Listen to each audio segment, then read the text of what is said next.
Assalamualaikum warahmatullahi wabarakatuh.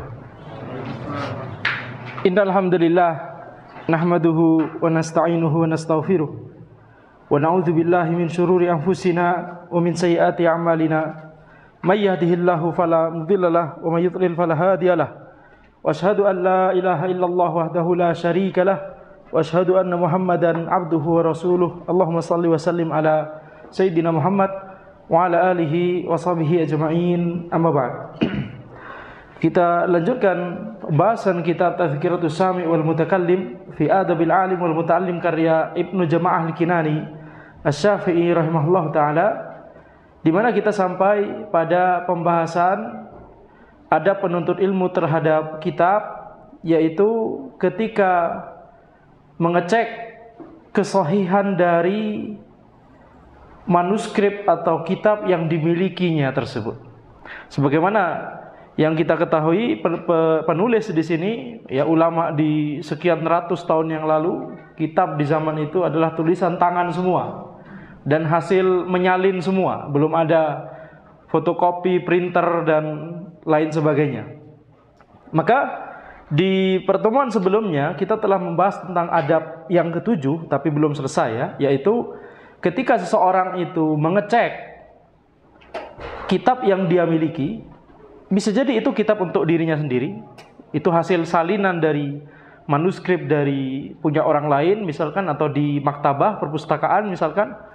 Maka ketika dia mengecek kesahihan dari kitab yang dia miliki, yakni sebelum dia pindah ke kota lain, sebelum dia pulang, nah dia harus ngecek terlebih dahulu apakah kitab yang dia miliki tersebut itu sama dengan kitab yang ada di maktabah, yang ada di perpustakaan, begitu ya, atau yang dimiliki oleh syekhnya di rumah syekhnya.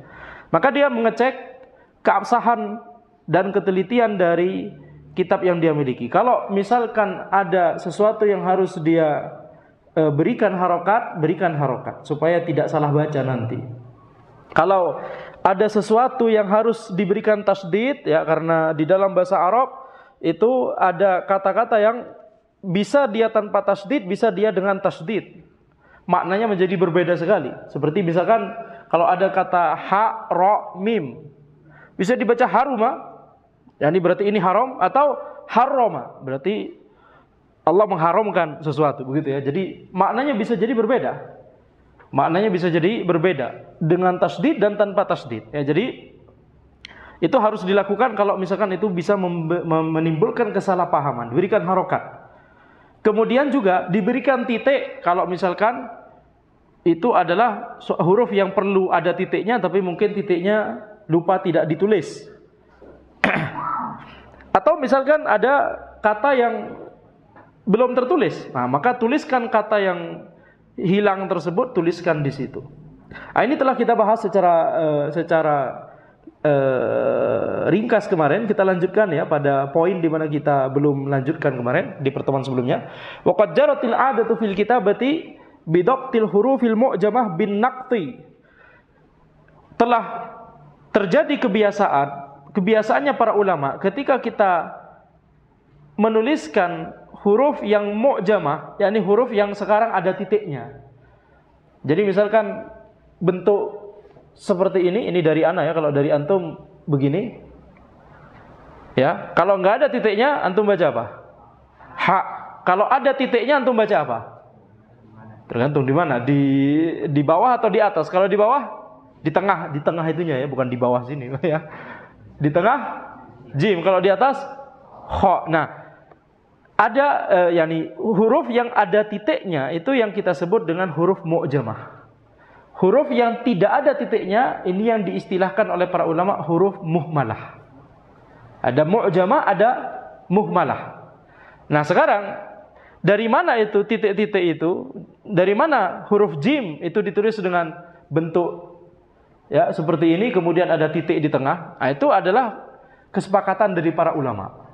Nah, itu uruf yang terjadi. Jadi para ulama itu sudah punya kesepakatan sejak zaman dahulu. Taib, jim itu tulisnya titiknya di tengah, kha tulisnya di atas. Karena di zaman jahiliyah, di zaman bahkan di zamannya Nabi Muhammad SAW, Di zamannya para sahabat itu nggak ada titik-titik gitu. Tidak ada harokat, tidak ada titik. cuma bentuk saja. Coba bayangkan. Ya, coba bayangkan. Susah? Susah sekali, ya. Kalau tulisan Arab, kitab tulisan Arab ada titiknya tanpa harokat, apa antum istilahkan? Kitab Arab gundul. Kalau kitab tulisan Arab tidak ada harokatnya dan tidak ada titiknya, antum mau bilang apa? Nggak ada kepalanya sekalian. Nggak cuma nggak ada rambutnya, tapi sekalian kepalanya nggak ada, betul tidak? Ya, makin susah nanti belajar baca kitab, ya. Alhamdulillah ada titik. Ya, tapi harokat jangan dibiasakan ada harokat. Antum harus bisa baca kitab Arab gundul, ya. Baik, insyaallah. Bismillah. Nah, di sini telah terjadi kebiasaan huruf mu'jamah itu diberikan simbol titik-titik itu. Wa ammal muhmalah faminhum may yaj'alul ihmala alamatan wa minhum man dabatahu bi alamatin tadullu alaihi min qalbin naqat aw hikayatil mithal aw bi syaklatin saghiratin kal hilali wa ghairi dzalik. Adapun huruf yang muhmalah, maka simbolnya gimana? Maka simbolnya kata penulis bisa jadi tanpa simbol, khalas. Ditulis tanpa simbol. Itulah yang berlangsung sampai sekarang. Huruf muhmalah nggak ada simbolnya, betul tidak? Cuma lekukan saja, nggak ada titik sama sekali, nggak ada simbol lain. Dibiarkan polos seperti itu, ya. Seperti misalkan ro, ada titiknya? Tidak ada. Kalau ada titiknya baru jadi zai. Kalau bentuk begini harus ada titiknya, ya, antara ba, nun, ya, ta, sa, betul tidak? Nggak ada titiknya. Ini nggak mungkin ada huruf muhmalah di situ. Tapi kalau ro, mungkin tidak ada titiknya, betul tidak? Itulah yang kita sebut dengan ro. Kalau ada titiknya jadi zai. Sod misalkan, ada titiknya? Tidak ada. Apa tanda bahwa dia adalah sod? Tandanya adalah tidak ada tandanya. Tandanya adalah ketiadaan tanda. Baik.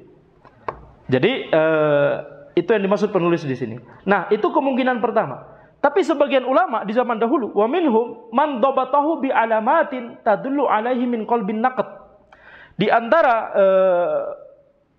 ulama zaman dulu ada yang menuliskan tanda untuk huruf muhmalah ini adalah diberikan titik juga, tetapi lawan dari huruf mu'jamah. Jadi kalau misalkan zai, kalau zai titiknya satu di atas, betul tidak?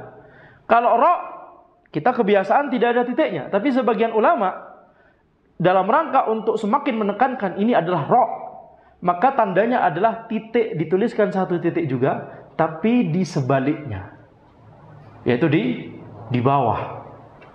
Jadi kalau ditulis di bawah, ini berarti ro. Ini penekanan bahwa ini adalah ro. Karena di zaman dulu yang namanya tinta, terkadang tintanya sudah ada titiknya, tapi terkadang kemudian memudar, kemudian hilang. Nah, sehingga kalau tidak ada titiknya, maka orang akan berpikir ini memang tidak ada titiknya, atau karena tintanya memudar. Nah, itu alasannya. Mengapa sebagian ulama itu sampai menuliskan tetap ada titiknya, tapi ditulis di bawah. Yang bingung nanti iya sama tak, betul tidak? Ya, ya, jadi ana belum tahu masalah itu. Ini bidang tersendiri. Ini bidang, yakni masuk dalam bidang tahqiq. Ini ilmu dalam membaca manuskrip, ilmu dalam membaca kitab para ulama zaman dulu. Sekarang penuntut ilmu zaman sekarang, ya, apalagi kitabnya dari hasil print begitu, ya, apalagi PDF begitu, tidak ada seperti ini. Tapi kalau sebelum era kita, ya mungkin eranya Syekh Sa'di, sebelumnya Syekh Sa'di, ya, ya kalau kita menuju eranya Ibnu Taimiyah, Ibnu Qayyim, Ibnu Katsir, Az-Zahabi, mereka baca kitabnya ya pakai kitab tulisan tangan itu semua. Mereka harus berhadapan dengan tinta yang sudah mulai memudar dan seterusnya. Kita bicara kitab yang sudah umurnya ratusan tahun atau bahkan ribuan tahun, seperti misalkan manuskrip kitab Al-Um karya Syafi'i. Betul? Era 100 sampai 200, era 200 Hijriah. Sekarang 1400 Hijriah, 1200 tahun. Betul tidak? Nah, kita bicara ratusan tahun atau bahkan 1000 tahun usia manuskrip. Jadi sangat wajar kalau kemudian ada yang memudar dan seterusnya, bisa jadi. Makanya ada sebagian ulama yang kemudian menuliskan titiknya itu kebalikan dari yang posisi yang temennya begitu ya. Kalau zai, ro itu temennya zai, ro tanpa titik, supaya menandakan bahwa ini beneran ro, temennya adalah zai, titiknya di atas, ini ditulis titiknya di bawah. Au hikayatil mithal, atau hikayatil mithal, yakni menuliskan yang semisal dengan huruf tersebut, yakni diulang kembali. Seperti misalkan ini, kalau ini ha, ditulis lagi ha gitu. Jadi kalau misalkan ada kemungkinan satu titik yang di baris sesungguhnya itu hilang, tapi di sini di bawah baris itu ada, di antara dua baris itu ya ada ditulis ha lagi tanpa titik lagi, kan lebih susah kemungkinannya titik di dua tempat itu sama-sama memudar, betul tidak? Nah, intinya demikian. Kurang lebih seperti itu. Wa au bisyakalatin shahiratin kal hilal wa ghairi dzalik. Atau ada tanda khusus seperti hilal, seperti bulan sabit, bentuknya seperti itu, ditulis di situ, tandanya itu tanda bahwa ini adalah huruf muhmalah. Tetapi tentunya setelah yang banyak dilakukan oleh para ulama adalah tanpa menuliskan tanda sama sekali. Itu yang memang praktek yang lebih banyak dilakukan. Ro ya ro, tanpa titik sama sekali, tanpa simbol dan tanpa tanda yang lain. Wa yanbaghi ayyaktuba ala ma sahhahu wa dabatahu fil kitab wa huwa fi mahalli syakkin 'inda mutala'atihi aw tatarruki ihtimalin sahha saghiratan. Dan hendaknya penuntut ilmu tersebut ketika dia mengoreksi kitabnya kemudian ada tempat yang dia ragu-ragu, ini kata yang sebenarnya ini adalah ini atau itu, begitu ya, ada keraguan di situ. Maka kalau ada keraguan atau ada kemungkinan ini dibaca khoir atau dibaca khubes. Khoir dengan khubes, coba bayangkan, tanpa harokat, tanpa titik, bentuknya sama semua, betul tidak? Bentuknya sama. Khoir begini, kalau dari antum gimana? Begini, kemudian begini, betul tidak? Khair, khubes, khair kebaikan, khubes roti. Betul? Ya dari konteks mungkin bisa kita ketahuan apa maknanya, ya mana kata yang dimaksud. Tapi ada contoh-contoh lain yang kita susah untuk ini yang mana ini. Maka ketika ada terutama isim fa'il sama isim maf'ul. Seperti misalkan misalkan di fikih,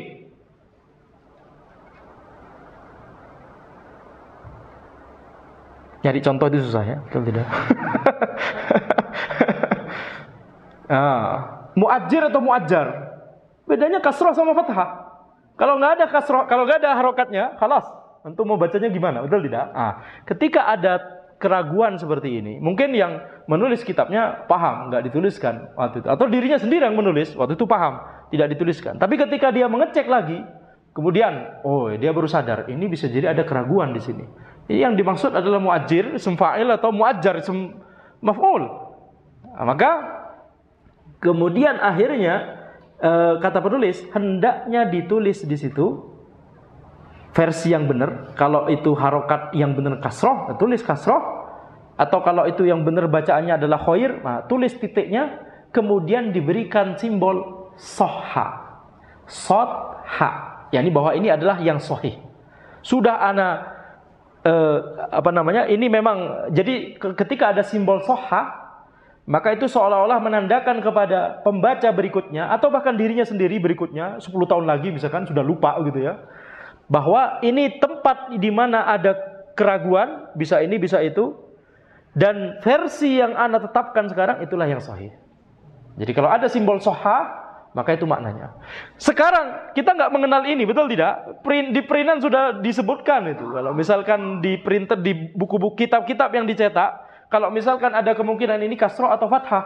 Kalau kasroh itu jadinya subjek, kalau fathah jadinya objek. Maka belum tentu ya. Ism fa'il atau ism maf'ul.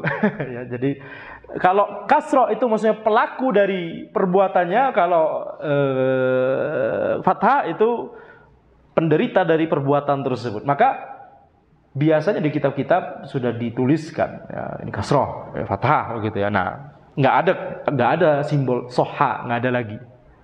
Makanya ini ilmu yang mungkin jarang kita temui, tapi ini wajib untuk dipelajari bagi penuntut ilmu yang ingin menyelami lebih banyak lagi kitab-kitab para ulama. Karena kitab para ulama yang sudah dicetak itu cuma sebagian.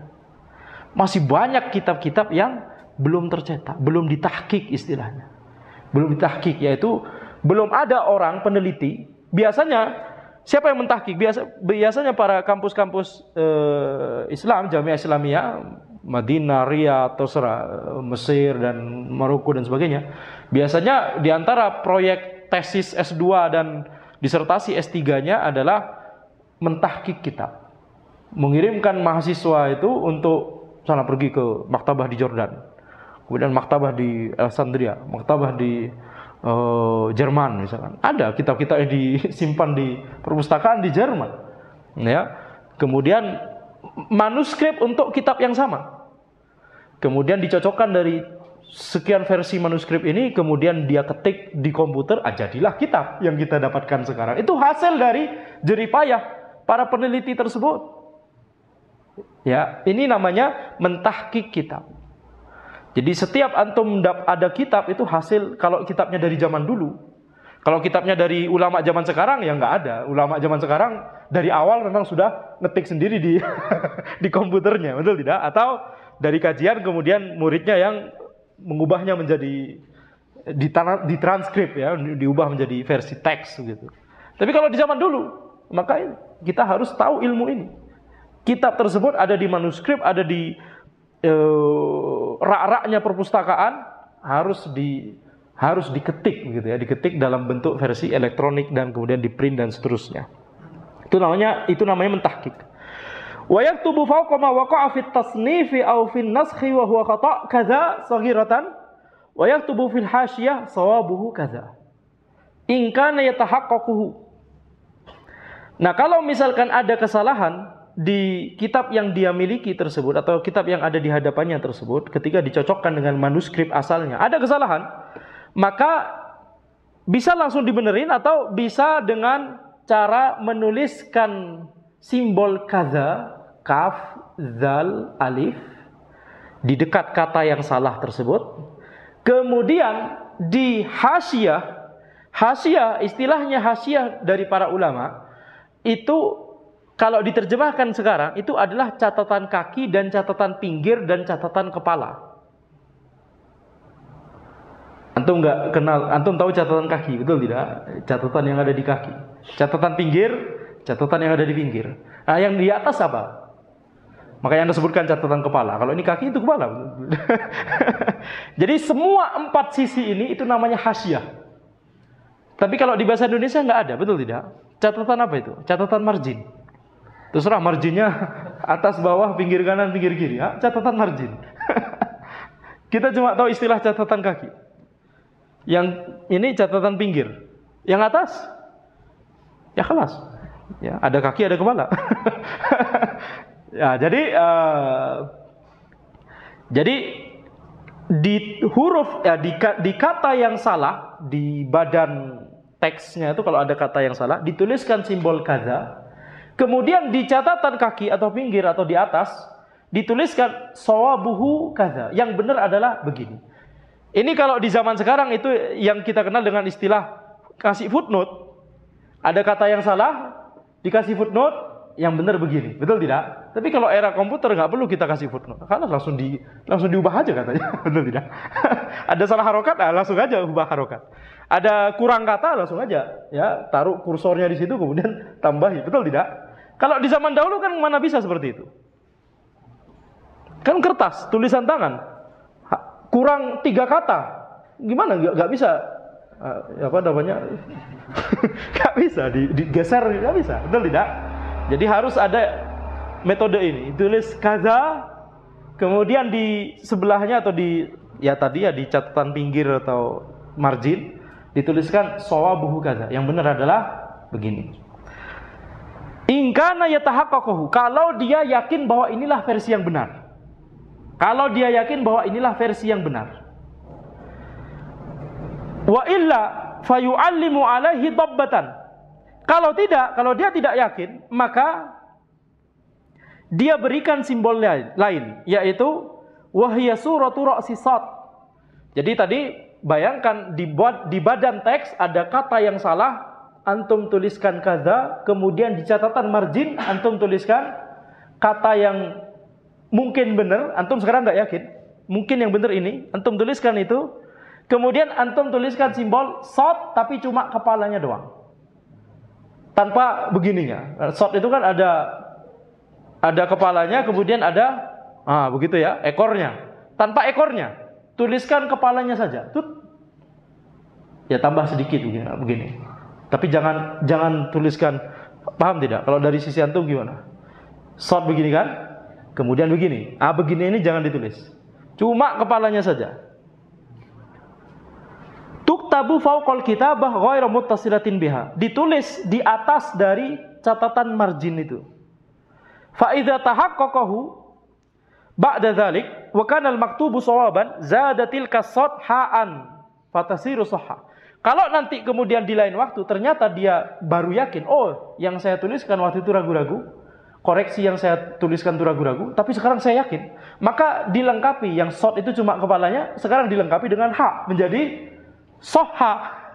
Berarti dia sudah yakin bahwa ini adalah koreksi yang benar. Wa illa katabas shawaba fil hasyiyati kama taqaddam. Kalau tidak, maka dia tuliskan yang benar itu di hasyiah. Yani kalau tidak, maksudnya kalau masih belum yakin begitu ya, khalas tuliskan, kemudian dituliskan simbol short cuma kepalanya saja. Jadi kalau antum menemukan simbol short di catatan pinggir, catatan margin itu, kalau antum menemukan di atasnya itu ada simbol short, berarti ini tanda bahwa penulis berusaha mengoreksi kata di badan teks, tapi dia belum yakin apakah ini koreksiannya benar atau salah. Dan ini penting ya Mas Syekh, karena kalau kemudian kita salah, kalau kita masih ragu-ragu kemudian kita bilang ana yakin ini, maka kita sama saja menisbatkan sebuah perkataan kepada penulis kitab tersebut padahal beliau tidak mengatakannya. Betul tidak? Walaupun bedanya satu huruf bisa berbahaya, apalagi kalau dalam masalah tafsir, apalagi kalau dalam masalah asma wa sifat. Ya, seperti misalkan ditulis oleh penulis sudah benar istawa, kemudian dikoreksi, ditulis kaza, kemudian di catatan pinggir istaula, kasih lam gitu. Yang mengoreksi mentakwil berarti. Kemudian ditulis soha. Kemudian ada mahasiswa S2, S3 melihat manuskrip tersebut, yang benar adalah istaula, karena ditulis soha oleh si pengoreksi manuskrip ini dari ratusan tahun yang lalu itu. Ditulis soha, berarti penulis ini dalam masalah istiwanya Allah dia tidak meyakini istiwa, tapi dia mentakwil jadi istaula. Dalam masalah ini penulis berarti memiliki pemahaman yang menyimpang. Padahal penulisnya sudah benar menulisnya istawa. Berbahaya tidak? Ya ini contoh yang ekstrim tentunya, betul tidak? Ini contoh yang sangat ekstrim. Kesalahan tulisan sedikit saja, satu huruf saja beda, bisa membuat kita berpikir salah tentang penulis tersebut. Ini zalim atau tidak? Zalim. Jadi poinnya di sini adalah antum harus sangat teliti dalam mengecek apakah manuskrip yang antum tuliskan itu sama persis dengan manuskrip asal. Dalam rangka supaya kita tidak menisbatkan perkataan kepada penulis tersebut padahal itu tidak pernah dikatakan atau dituliskan oleh penulis tersebut. Atau sebaliknya, dalam rangka kita tidak mengurangi perkataan penulis padahal harusnya ada tulisannya tapi kita kurangi karena kita nggak teliti. Keloncat satu baris misalkan, berbahaya. Keloncat satu kata itu saja sudah bisa bermasalah. Apalagi keloncat satu paragraf dan seterusnya. Ya, jadi ini penting sekali. Wa idza waqa'a fi nuskhah ziyadatun fa in kanat kalimatan wahidatan falahu ay yaktuba 'alaiha la wa yadriba 'alaiha wa in kanat aktsar min dzalik. Baik. Sekarang kalau tadi ada kesalahan. Sekarang kalau ada hal yang ekstra. Ada kelebihan di situ. Ada kata yang ditulis 2 kali misalkan. Jadi misalkan namanya menulis tangan, betul tidak? Apalagi kalau nulis tangannya di waktu malam hari. Zaman dulu ya belum ada lampu, belum ada strungking. Antum tahu strungking tidak? Tahu? Di sini ada, tahu?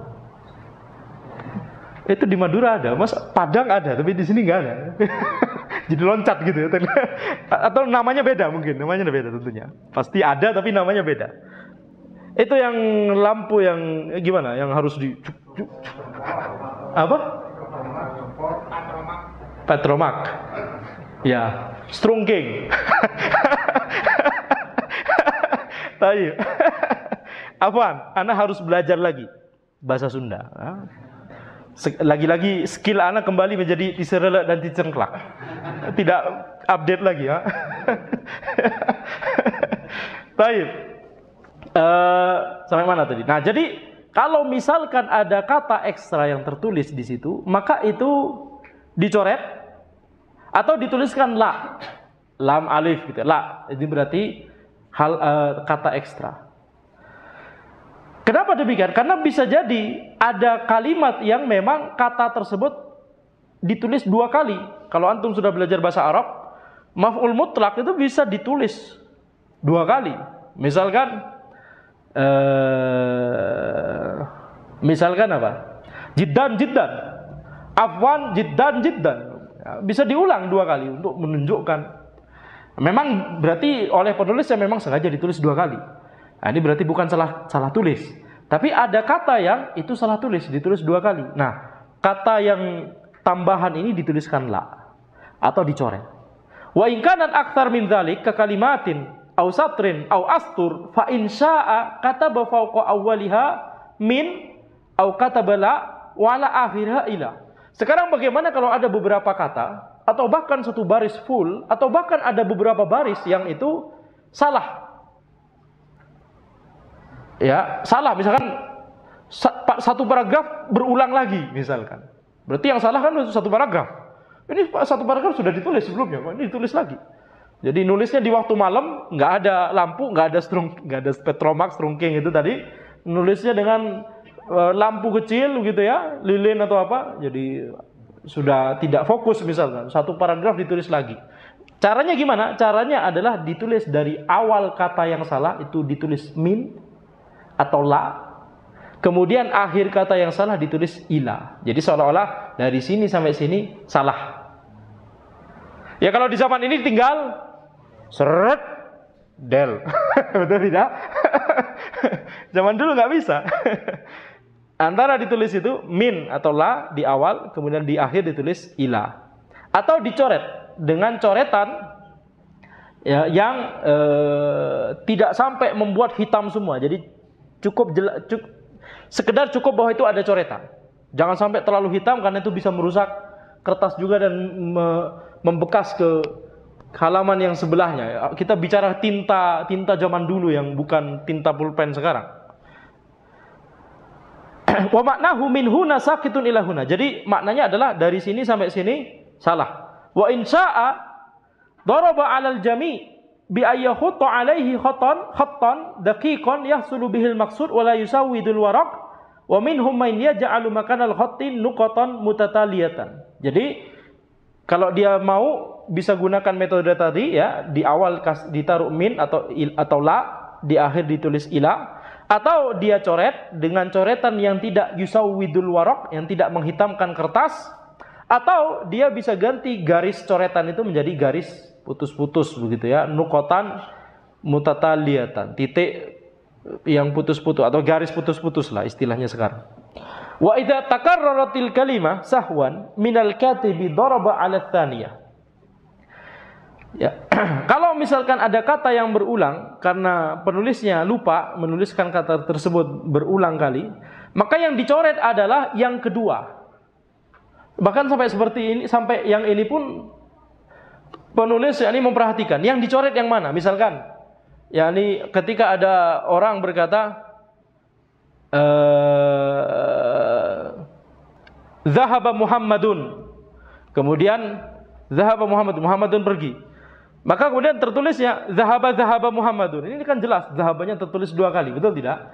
Yang dicoret adalah yang kata yang kedua, jangan kata yang pertama. Liwuqu'il ula sawaban fi mawdi'iha, Karena kata yang pertama itu posisinya ketika penulis menuliskannya itu benar.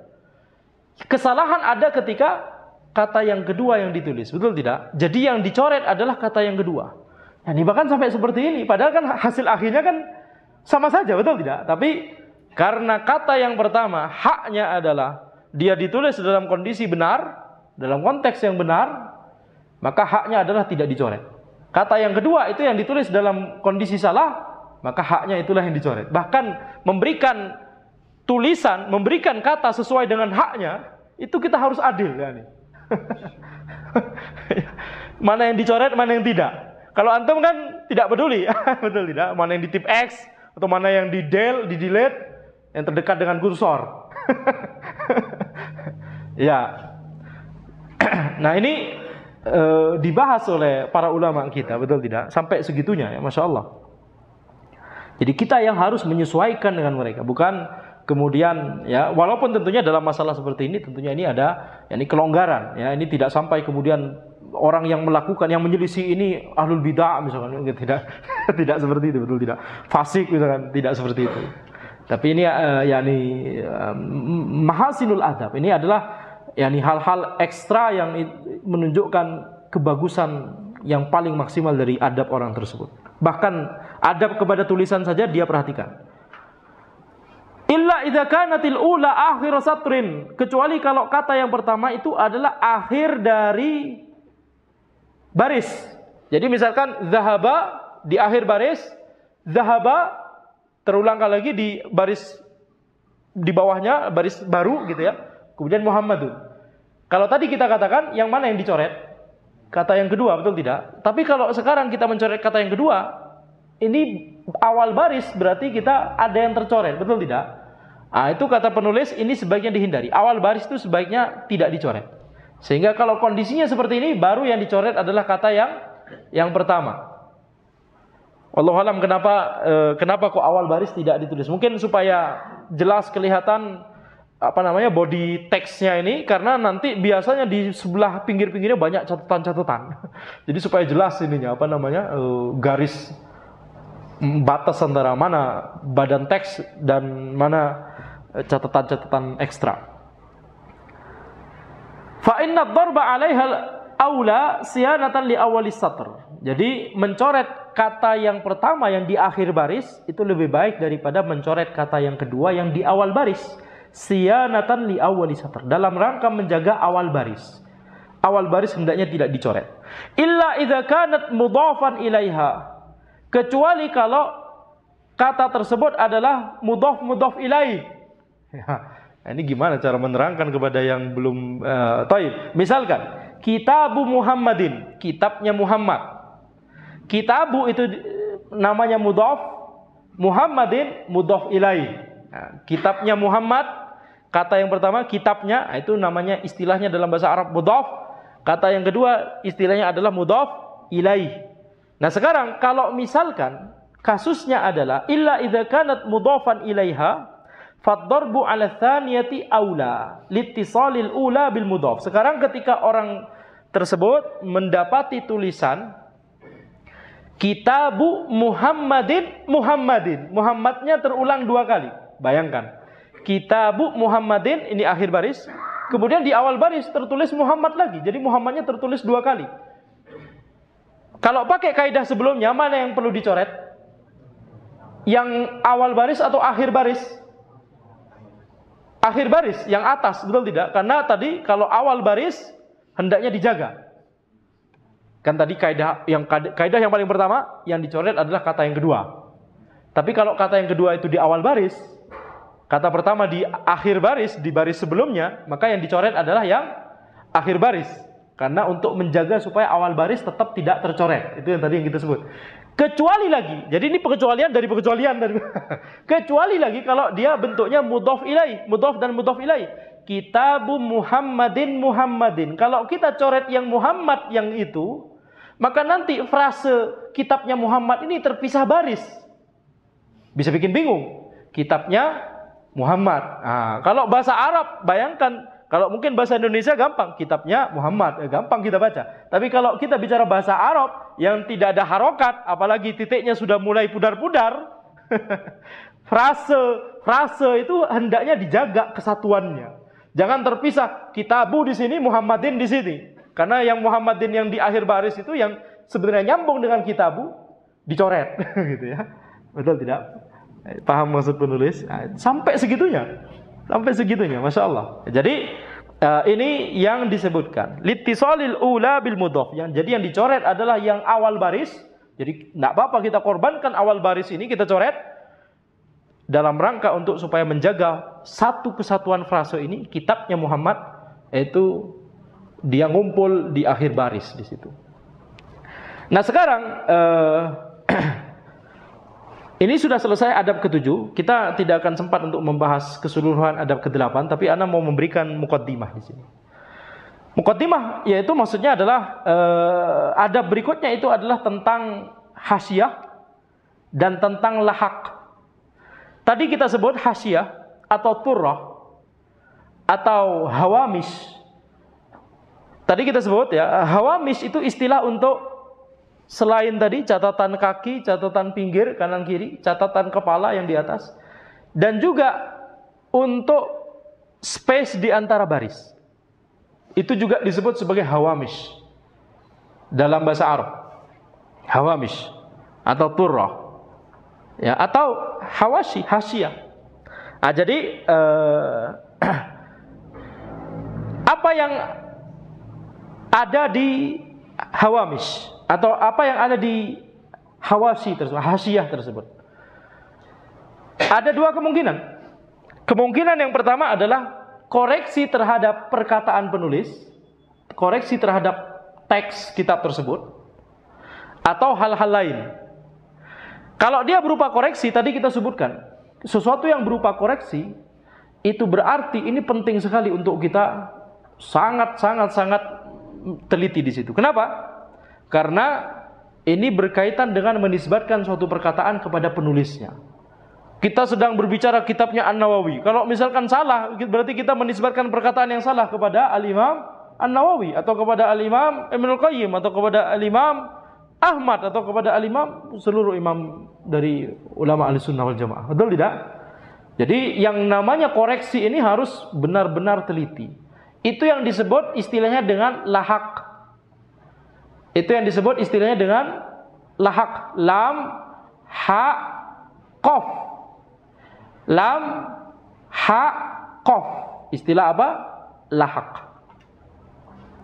Ya, jadi itu yang di kemungkinan pertama dari yang tertulis di hawamish yang berupa koreksi. Ini yang namanya lahaq.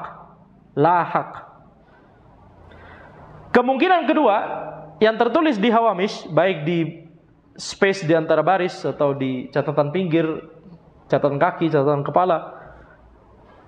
Kemungkinan kedua adalah hal selain koreksi, hal-hal selain lahaq, yaitu bisa berupa komentar dari pensyarah atau komentar dari ulama lain. Ini kitabnya An-Nawawi misalkan, Minhajut Thalibin misalkan, tapi ulama berikutnya kemudian memberikan catatan tambahan, menjelaskan perkataannya Al-Imam An-Nawawi. Itu yang kita sebut ya, seperti misalkan di zaman ini ada body text-nya, ada badan teksnya, kemudian ada ulama berikutnya yang memberikan catatan tambahan dia di bawah gitu ya. Kalau di teknologi sekarang gitu kan, di Word misalkan dikasih catatan kaki, kemudian dijelaskan tentang ini kan berarti bukan perkataan penulis, tapi perkataan dari orang tersebut, betul tidak? Ini hal-hal ekstra, ini hal yang termasuk kategori kedua. Nah, di adab berikutnya itu membahas yang lahaq. Membahas yang lahaq. Bagaimana metode untuk menuliskan lahaq. Itu insya Allah akan dibahas di pertemuan berikutnya. Demikian bisa Anda sampaikan. Mungkin kalau ini sudah waktunya azan, mungkin kita azan terlebih dahulu, kemudian kita lanjutkan dengan sesi tanya jawab sebentar, insya Allah.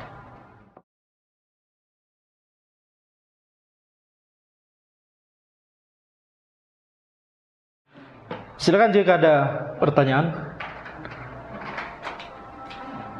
Nah, tema di pertemuan-pertemuan ini sangat teknis sekali tentang masalah manuskrip begitu ya. Tapi ini insya Allah bermanfaat untuk supaya kita memahami bagaimana para ulama di zaman dahulu itu sangat teliti dalam menjaga keaslian dari teks manuskrip tersebut supaya sama sesuai dengan asalnya. Baik, ada pertanyaan? Ya. Waalaikumsalam warahmatullahi wabarakatuh. Saya izin bertanya tapi di luar tema. Nah, Tentang hukumnya jual beli ketika Jumatan. Kalau itu hukumnya seperti apa, apakah makruh atau haram? Kemudian kalau misalkan akhwat gitu, misalkan beli tapi di penjual yang laki-laki ketika Jumatan, yang seperti itu apakah juga berlaku hukumnya? berlaku hukumnya. Karena yang bagi laki-laki itu jual belinya haram dan tidak sah. Kalau sama-sama perempuan? Tidak mengapa insyaallah. Karena bukan ahlul wujub, bukan orang yang wajib untuk menghadiri salat Jumat. Taib. Karena dilarang, dan larangan itu menunjukkan keharaman dan ketidakabsahan. Jadi uang yang diterima penjual itu haram dia gunakan, uang dari pembeli. Barang yang diterima pembeli dari penjual haram juga untuk dia gunakan. Itu konsekuensi dari jual beli yang tidak sah. Baik. Berarti kalau tidak sah idealnya barangnya dikembalikan, uangnya dikembalikan. Nah, atau datang lagi kemudian kita akad lagi sekarang. Yang kemarin nggak sah. Baik. Jazakallah khairan. Ya. Assalamualaikum Ustaz. Masih berhubungan dengan pertanyaan yang tadi. Ada larangan untuk menjual beli di masjid. Apakah itu hanya transaksinya saja ataukah semua yang berhubungan dengan jual beli seperti promosi dan lain-lain sebagainya? Atau membalas WhatsApp klien misalnya di dalam masjid misalnya? Itu bagaimana? Ya. Hukum asalnya adalah di dalam masjid itu tidak boleh melakukan sesuatu yang berkaitan dengan perkara jual beli, yakni akadnya. Tapi bagaimana kalau dengan barangnya misalkan, atau menjawab pesan dari pembeli? Nah ini Allahu alam, ana melihat adanya keringanan. Tapi nanti ana cek kembali insyaallah ya bagaimana. Itu sudah lama sekali ana tidak sentuh lagi masalah itu ya, tapi ana cenderung pada ada keringanan di situ. Tapi kalau misalkan kita hindari itu tentunya lebih baik lagi ya. Tapi yang jelas yang utamanya dilarang itu adalah akadnya, karena itulah inti utama dari transaksi jual beli. Baik. Jazakallah khairan. Ada lagi? Iya, satu lagi. Masih tema ini. Oh, berkaitan dengan itu. Jadi kajiannya apa, pertanyaannya apa begitu ya, betul tidak? Jadi fikih muamalat ini. Habis kitab ini selesai kita bahas fikih muamalat aja. Ya, silakan. Kalau misal apa ya, tukar uang kita termasuk jual beli atau enggak? Tukar uang gimana maksudnya? Misal 10.000 tukar sama 5.000 dengan orang lain. Iya. Iya, itu jual beli. Dan yang seperti itu juga nggak boleh dilakukan dalam masjid. Betul. Jazakallah khair. Makanya berlaku di situ tidak boleh tidak boleh ada yakni riba di situ. Itu transaksi jual beli. Walaupun uang dengan uang. Bahkan barang dengan barang itu juga disebut jual beli. Yang kita sebut dengan barter. Betul tidak? Uang dengan uang juga termasuk jual beli, sehingga tidak boleh juga dilakukan di masjid. Baik. Jazakallah khair. Akad nikah yang boleh di masjid. Baik. Nah, kapan? Insyaallah. Kenapa antum mencolek teman antum? Jazakallah khairan. Hadza wallahu a'lam. Subhanakallahumma wa bihamdika asyhadu an la ilaha illa anta astaghfiruka wa atubu ilaik. Assalamualaikum warahmatullahi wabarakatuh.